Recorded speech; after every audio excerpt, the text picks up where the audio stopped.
there's a big debate about education going on in this country right now. I'll come back to it in a minute.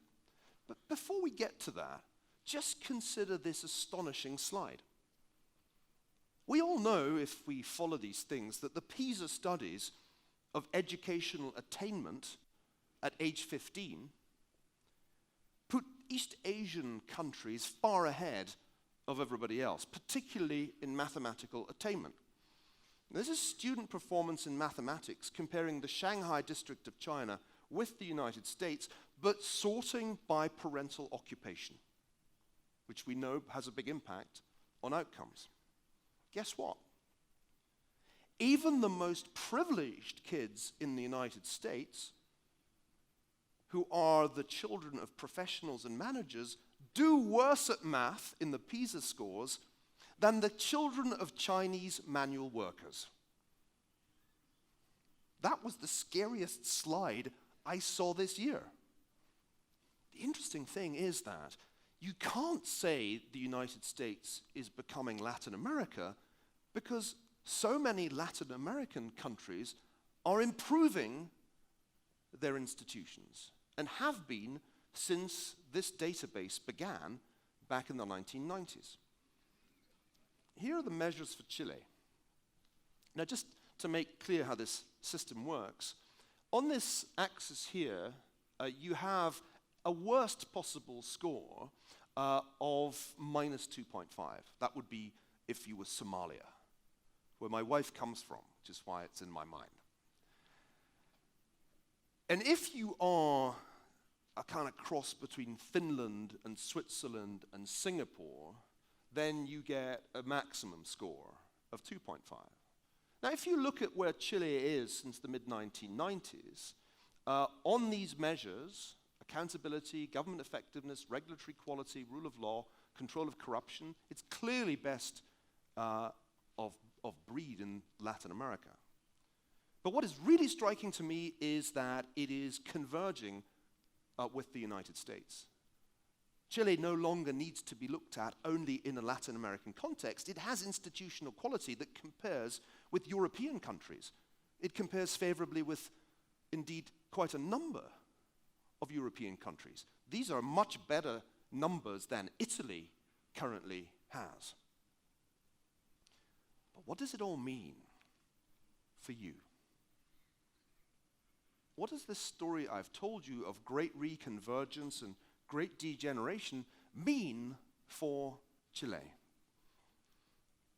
Let me offer you the thoughts of an amateur, of an outsider, because the last thing I want to be is the insufferable Ivy League professor who flies in on his second trip to a foreign country and tells everybody in that country what they should do. When one looks at the per capita income data, go back to the beginning of the IMF database, do it all in current US dollars, and Chile is the clear winner. You achieved together an economic miracle, as well, of course, as a political miracle, a peaceful transition from dictatorship to democracy. Not many people have done that.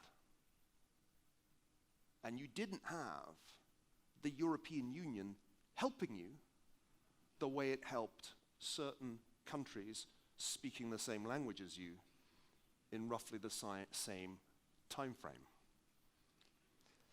But let's face it, investing in Chile right now is not that miraculous.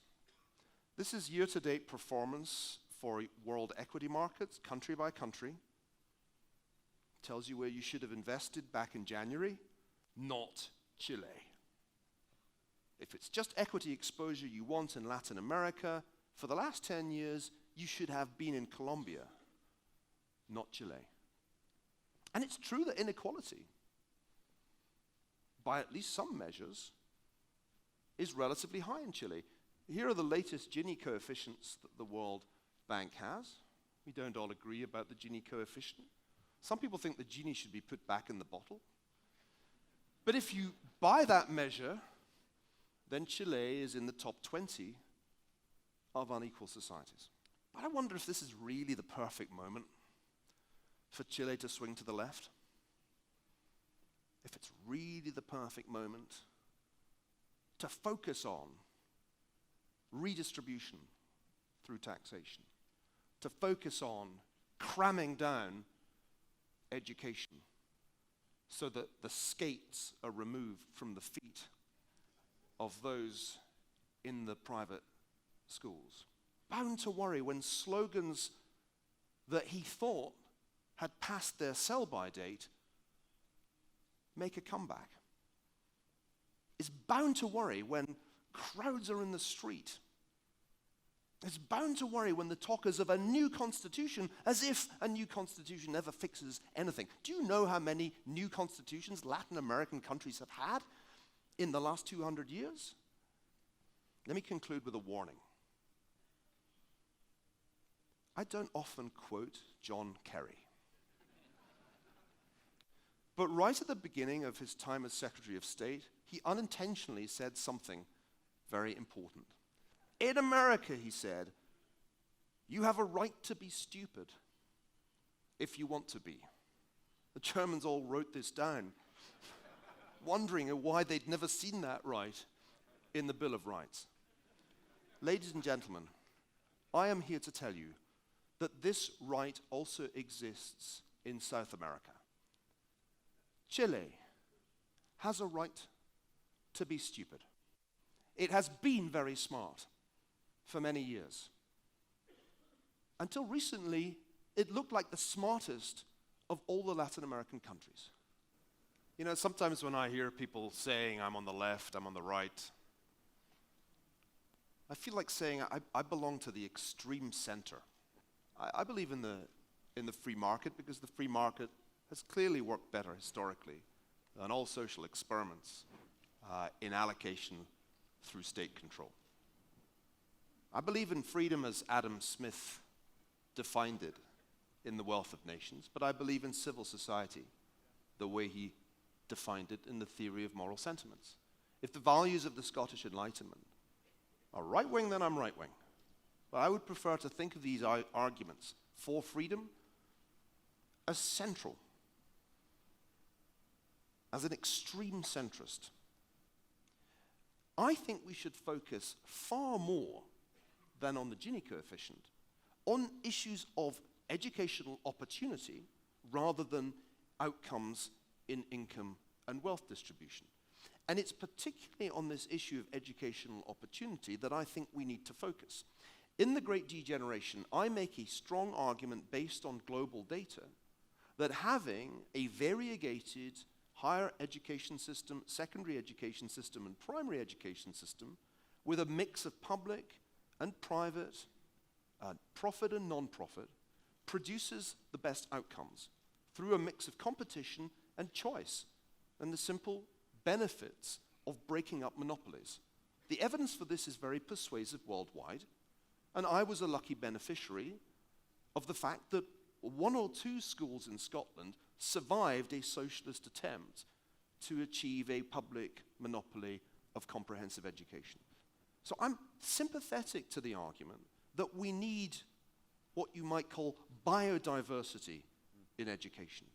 That it's okay for some people to have skates, metaphorically, provided, and this is the last point I want to make, that it's possible for any smart kid to get those skates. What you need to address in Chile is more about mobility, more about opportunity, than it is about the Gini coefficient.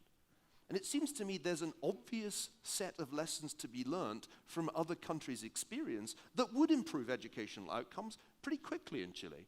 But there's not much sign of those lessons being learnt here.